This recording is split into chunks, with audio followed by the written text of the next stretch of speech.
विवाह की सारी विधि संपन्न हुई और अयोध्या और मिथिला की परंपरा में सास जब बहू घर पर आ जाती है तभी उसका मुख देखती है, उससे पहले मुख नहीं देखती।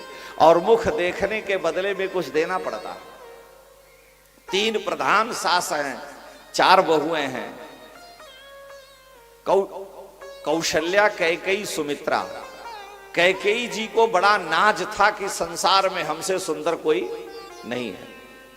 जब महाराज दशरथ ने कैकेयी से विवाह किया तो कैकेयी को, अब एक तो कैकेयी देश की राजकुमारी है, वैसे ही वहां के लोग सुंदर होते हैं। कैकेयी को अपनी सुंदरता पर नाज था और बार बार कैकेयी ये बात कहती थी कि मेरे राम की जो सुंदरता है, मेरे राम के लायक सुंदर बहू मिलेगी कि नहीं। कैकेयी को ये बहुत चिंता रहती थी कि मेरे रघुनंदन श्री राम की सुंदरता को देख करके ऐसी बहू हमें मिलेगी कि नहीं, मैं इसी आश्चर्य में। तो जब इन रानियों ने जानकी जी का मुख देखा, बहू का मुख देखा, तो सबसे पहले माता कैकेयी ने ही, दशरथ जी की सबसे प्रिय रानी है, श्री जानकी जी का घूंघट उठा करके जब मुख देखा तो आश्चर्य में पड़ गई। नेत्र से प्रेम के अश्रु बहने लगे और आश्चर्य में पड़ करके कैकेयी ने कहा कि देवी, मुझे ये संशय था कि मेरे राघव के अनुकूल बहू मिलेगी कि नहीं, लेकिन आज तुम्हारे देखने के बदले में मेरे पास कोई वस्तु है ही नहीं। मैं कल्पना ही नहीं कर सकती कि इतनी सुंदर बहू हमारे राघव को मिल सकती है। ऐसी दशा में मैं तुम्हें क्या दूं? मैंने अपने पति चक्रवर्ती महाराज दशरथ से अपने लिए स्वतंत्र एक स्वर्ण महल तैयार कराया है, कनक भवन, और आज तुम्हारे मुंह देखने के बदले में मैं अपना महल ही तुम्हें दान करती हूं। तो कैकेयी ने कनक भवन भगवती सीता को मुंह दिखाई के बदले में दे दिया।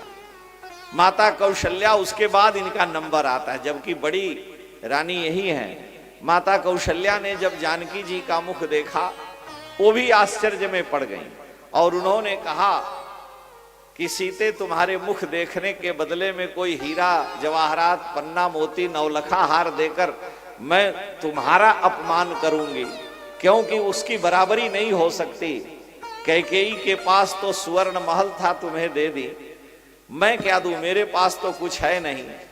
अभी तक मुझे ये था कि मेरी बहू कैसी मिलेगी, कैसी नहीं मिलेगी, लेकिन आज तुम्हारे मुख देखने के बदले में मैं अपने राम को ही तुम्हें सौंपती हूं कि आज से तुम मेरे राघव की सर्वस्व हो। तो कैकेयी ने कनक भवन दिया, माता कौशल्या ने राम जी को समर्पित कर दिया। सुमित्रा जी की बारी आई।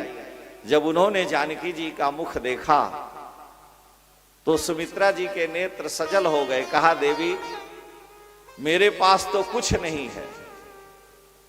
अगर पुत्रों की बात है तो एक पुत्र को मैंने राम जी की सेवा में दे दिया है और एक पुत्र शत्रुघ्न को मैंने लक्ष्मण जी, भरत जी की सेवा में दे दी है। अब मेरे पास तो कुछ है नहीं। तो एक पुत्र को तो मैंने दे दिया राम जी की सेवा में, एक पुत्र को भरत जी की सेवा में, लेकिन एक वस्तु अभी मेरे पास है। हे सीते, तुम्हारे मुख देखने के बदले में उससे मूल्यवान कोई वस्तु नहीं हो सकती।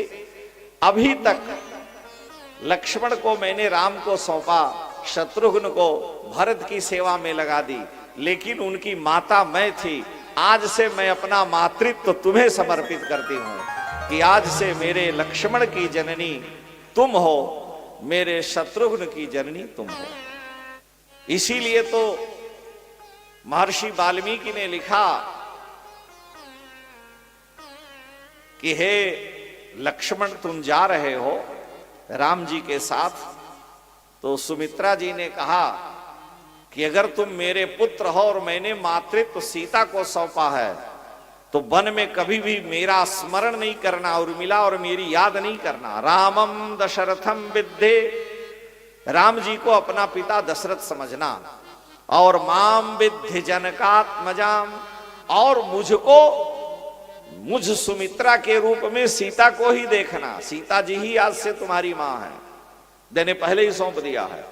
और अयोध्याम अटवीम विद्धि, और वन को तुम अयोध्या समझना, गच्छतात यथा सुखम, तुम सुख पूर्वक जाओ। इसीलिए तुलसीदास जी इसका अनुवाद करते हैं कि तात तुम्हार मात बैदे, तात तुम्हार मात बैदे, पिता राम सब भांति सने, पिता राम सब भांति सने। तुम्हारे सर्व प्रकार से हितैषी आज से पिता श्री राम और माता वैदेही हैं।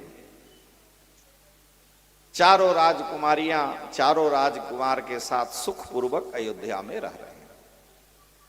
जिस दिन बारात अयोध्या से जनकपुर गई थी, उसी दिन भरत जी के मामा अयोध्या आए थे।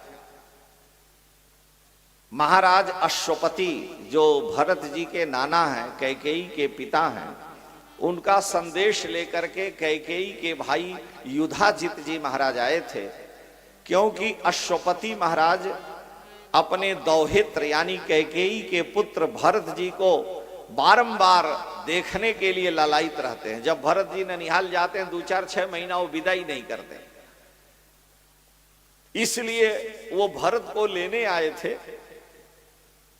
परंतु विवाह का प्रसंग जान करके वो भी बाद में पीछे से बारात के बाद मिथिलापुरी गए और वहां से फिर लौट करके आए। कुछ दिन यहां रुकने के बाद श्री भरत जी को शत्रुघ्न जी के साथ लेकर के ननिहाल चले गए। तो भरत जी अपने नाना के यहां गए, अश्वपति महाराज के यहां सुखपूर्वक वहां निवास कर रहे हैं।